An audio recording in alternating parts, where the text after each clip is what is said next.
जय हिंद। स्वागत है आप सभी को। तो आज 12th का हम लोग नेक्स्ट वीडियो लेकर आए हुए हैं 7.2 से रिलेटेड, जिसमें हम लोग इस तरीके का क्वेश्चन हमेशा एग्जामिनेशन में आता है। आप समझिएगा, स्टार्टिंग से बता रहे हैं।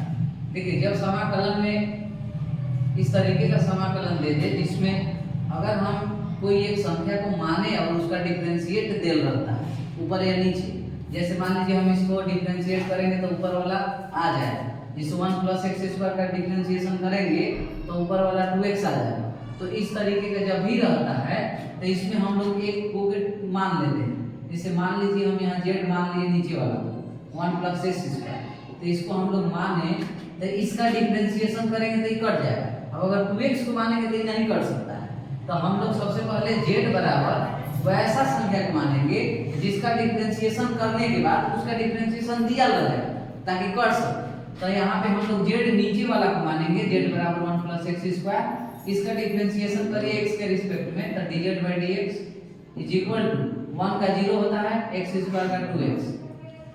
ये dz/2x हो जाएगा नीचे और dx यहाँ चला आया। तो dx का मान यहाँ आ गया, 2x नीचे आ गया। अब इसमें रख दीजिए, क्योंकि इंटीग्रेशन 2x बटे में इसको z माने हैं और ये हो जाएगा dz/2x। ये 2x से 2x कट जाएगा। यहाँ पे क्या बच गया, तो 1/z dz और 1/z का हो जाएगा log mod z plus c। z का वैल्यू रख दीजिए log mod z। z हम किसको माने हैं, तो 1 + x², 1 + x² प्लस c। ये फार्मूला हो गया, 1/x का फार्मूला था। 1/x का जाकर फार्मूला सब देख लीजिए, बेसिक पार्ट 1 फार्मूला का दिया हुआ है। उसमें 1/x का इंटीग्रेशन है log mod x, तो यहाँ z है तो log mod z plus c। z का वैल्यू यहाँ से रख दिए, ये वाला, ठीक है। अब देखिए नेक्स्ट क्वेश्चन पे आते हैं हम लोग, सेकंड नंबर।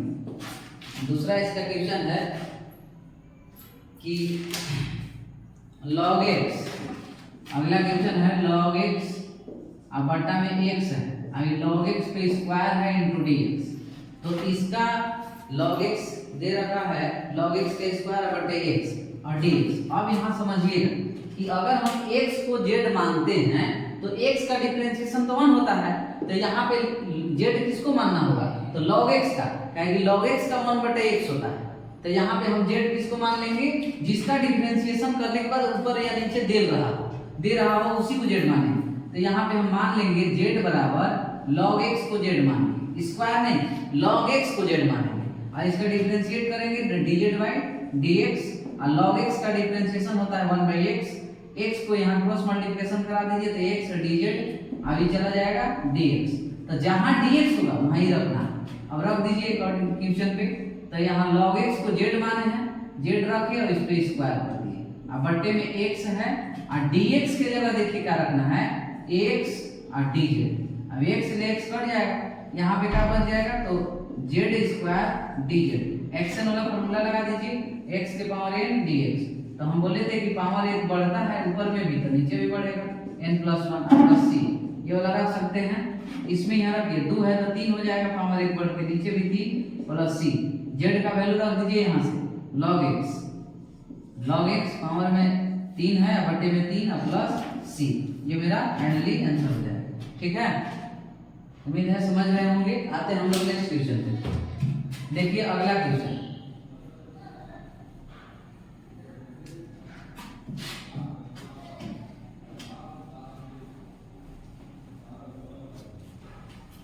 नेक्स्ट क्वेश्चन है समाकलन 1/x plus x log x और ये dx, यही क्वेश्चन है। अब इसमें समझना पड़ेगा कि आपको, हाँ क्वेश्चन तो यही है। अब देखिए इसमें समझना है क्या कि हम z मानेंगे इसको, अगर इसको z मानेंगे तो आएगा ही नहीं, 1 को z मानेंगे तो नीचे नहीं कटेगा। तो यहाँ सबसे पहले देख लीजिए इस क्वेश्चन में कॉमन ले रहे दोनों में x कॉमन है, x निकाल लीजिए, 1 + log x बन जाएगा, 1 + log x बन जाएगा इनटू dx। अब यहाँ से कुछ सोचाएगा कि x को अगर हम z मानते हैं तो 1 + log x तो आएगा नहीं, लेकिन 1 + x को z मानते हैं तो log x का डिफरेंशिएशन 1/x होता है, लेकिन 1 का 0 हो जाएगा, इसका मतलब x कट जाएगा। तो हम यहाँ पे z किसको मान लेंगे, तो z बराबर 1 + log x को मान लेंगे, z मान लेंगे। तो यहाँ हो जाएगा dz बटे में dx, 1 का 0 होता है, log x का 1/x होता है, क्रॉस मल्टीप्लिकेशन कर दीजिए, x dz equal to dx। तो जहाँ dx होगा वहाँ ही रखना है, ठीक है। अब देखिए यहाँ पे आते हैं क्वेश्चन पे, तो 1/x लिखे और इसको हम z माने, पूरे को z माने हैं। अब ये कितना हो जाएगा, तो ये x dz, क्लियर है। x से x को कट कर देंगे, यहाँ पे बचा 1/z dz। अब 1/z का differentiation integration log mod z plus c, z का वैल्यू रख दीजिए log mod z कितना है 1 प्लस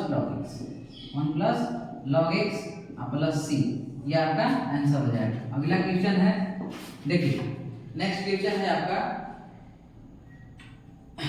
sin x, अगला दिया है sin x इंटू में sin इंटू cos x और dx, ये दिया है sin x sin into cos x, हाँ सही है। अब देखिए इसमें हम अगर z मानना चाहेंगे तो किसको z मानेंगे, अगर हम sin को z मानेंगे तो sin का z मानेंगे तो cos तो आएगा, लेकिन यहाँ cos थीटा का काम कर रहा है, sin है ये थीटा है, तो हम थीटा को कभी नहीं काट सकते, इसलिए cos को अगर हम z मानते हैं तो sin पूरा कट जाएगा, क्या cos को हम z नहीं मानेंगे, इसको z मानेंगे तो थीटा आप कभी काट नहीं सकते, ठीक है। तो यहाँ पे हम z किसको मानेंगे, जो थीटा वाला है, यानी z हम मान लिए cos x, जहाँ cos x है इसको हम थीटा मान लिए, यानी z मान लिए। तो अब इसका डिफरेंशिएशन करेंगे dz बाई dx, और cos का डिफरेंशिएशन माइनस sin x, और ये नीचे आ जाएगा dz और बटे में माइनस का sin x, अब ये चला जाएगा dx के साथ, तो जहाँ dx आएगा वहाँ ही रखना होगा ये पूरा। अब यहाँ से क्वेश्चन पे आएगी तो sin x और इनटू में sin, अब एक z माने हैं तो z लिख देंगे, और यहाँ लिख देंगे dx की जगह dz बटे माइनस का sin x, और ये sin x ले, अभी sin x पूरा कट रहा है, अभी माइनस को बाहर कर लेंगे, और ये sin z dz, sin का इंटीग्रेशन होता है, बेसिक फार्मूला हम बता दिए हैं, sin का इंटीग्रेशन होता है माइनस का cos x प्लस में c, अब यहाँ z है तो z का मान रखें, माइनस माइनस प्लस हो जाएगा, और ये cos z हम किसको माने थे, तो z माने थे cos x को, तो cos into cos x plus में c, ये आपका क्या हो जाएगा, आंसर हो जाएगा। क्लियर है, उम्मीद करते हैं आप लोग समझ गए होंगे इस सब क्वेश्चन को।